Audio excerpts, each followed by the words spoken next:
अब आपके एटीएम से निकलेगा चिल्लर ही चिल्लर, 5 का हो या 10 का। अब नोट की जगह आपको मिलेगा एटीएम से सिक्का। ना एटीएम कार्ड लगाना है, ना कोई बटन दबानी है, बस फोन निकालो, स्कैन करो और सिक्कों की बारिश शुरू।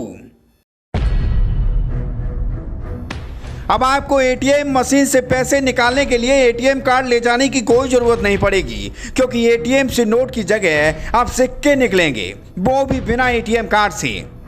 आप एटीएम मशीन पर पैसे निकालने जाते हैं तो एटीएम कार्ड डालकर खरे नोट बाहर निकलते हैं, मगर अब एटीएम से सिर्फ करेंसी नोट ही नहीं बल्कि सिक्के भी बाहर निकलेंगे।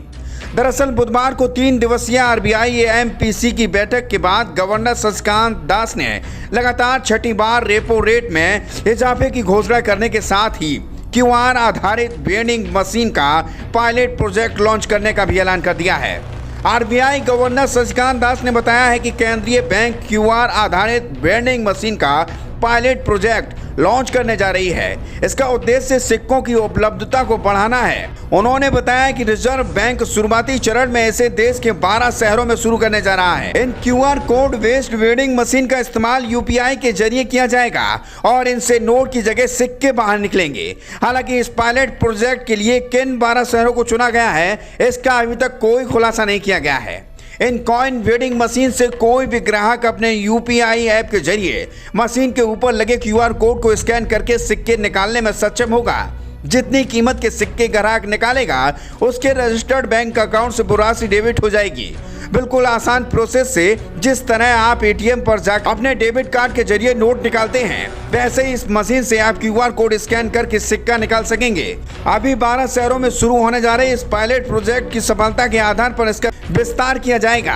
आरबीआई गवर्नर जहां रेपो रेट में बढ़ोतरी के फैसले से देश की आम जनता को झटका दिया है, तो वहीं इस तरह के नए ऐलानों से राहत देने का भी काम किया जा रहा है। एमपीसी में विचार विमर्श के बाद लिए गए फैसले के बारे में जानकारी देते हुए शशिकांत दास ने यह भी बताया है कि अब विदेश से आने वाले यात्रियों के लिए भी यूपीआई की सुविधा को शुरू किए जाने पर विचार किया जा रहा है। यहाँ बता दें कि इस साल की पहली बैठक में रिजर्व बैंक ने नीतिगत दरों या रेपो रेट में 25% की बढ़ोतरी की है। इसके बाद रेपो रेट बढ़कर 6.50% पर पहुंच गया है।